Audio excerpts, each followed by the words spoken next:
Hello and welcome to my YouTube channel where I'm excited to connect with the spiritual community more directly. I'm Sarah Alcalde and today I'm going to be covering the two most important questions an awakening being who is reclaiming their spiritual sovereignty will ask themselves, especially during times like we have been experiencing when we are dealing with anything in our external environment that's showing up as forceful and intense. You can utilize these questions anytime you're overwhelmed, if you're afraid of what the future may hold, or if you're experiencing some paralyzed willpower.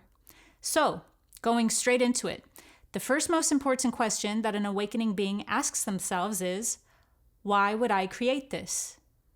This is such a potent question because at the very root of what we are, if you were to strip away our entire identity so that all that's left is our core self, what that core self is a creator being.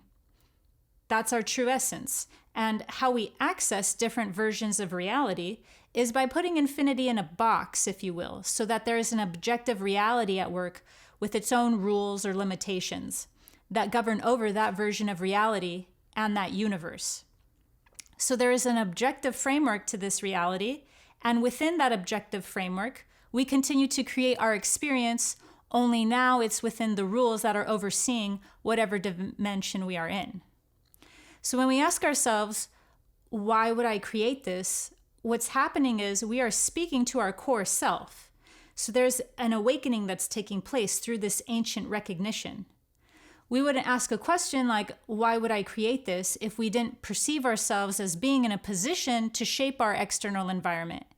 And this is exactly the feedback loop we want to establish with our experience if spiritual sovereignty is our goal. Now, there's another more esoteric and deliberate reason why an awakened being asks this particular question, and it's because when you ask this question, you are automatically shifting into a new timeline. Just by asking, why would I create this? You have entered a whole trajectory where you are not at the mercy of unseen forces, and whatever is taking place in your immediate experience is responding to you on some level of being. Even if it's at a level of being that we're not in touch with and is a little too deep for us right now. This can understandably be a lot for many people to wrap their heads around since this is regarding alchemy, the origins and transformation of the natural world. Which brings us to the next most important question to ask ourselves during a spiritual awakening. How is this serving me? So this is more than finding a silver lining to a dumpster fire. This question is similar to the first question, only it's less abstract and more to the point. This is activating our higher consciousness by recognizing the advantage in any given scenario, even if it looks like it's straight out of the Hunger Games. When we ask ourselves, how is this serving me? What's actually happening is we start to connect with our soul's perspective. The soul's journey is one of the hardest concepts to understand in the third dimension. But one way to start doing so is by becoming aware of what is being learned at any given time. When we do this, we are moving with universal consciousness. So we are being transformed ultimately for the better, and our external conditions are playing out whatever is required in order for that to take place. But the first domino effect in higher consciousness, before we can take action or anything else, is to make the choice that we are, at some level of being, creating this experience, or at least designing it. Because shifting this dynamic is how we shift to higher timelines. And I really can't stress this enough. Until we make that choice that we are generating our reality in collaboration with universal consciousness, we aren't. And that places us under the default settings of this universe. And you really don't want to be under the default settings of this universe. So not everyone is operating from the same level of being, but how we start to consciously create the external manifestation, like all good things, is through a catch-22. Only in this case, it's a cosmic catch-22.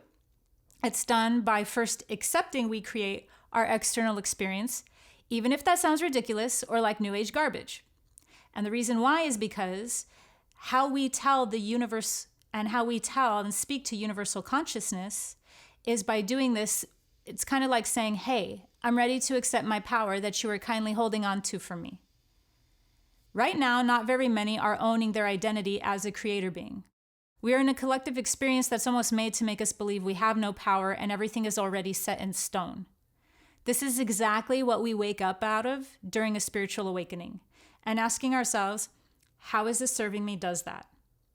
It dissolves the timelines where you are not benefiting at all from the reality around you, and instead it reroutes our emotional energy in the direction of awareness.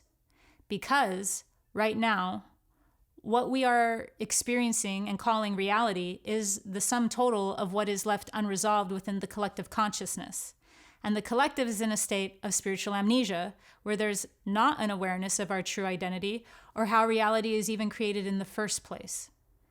But if you're asking these two questions, you're not in the default settings of this universe, and you've chosen to embrace your evolution.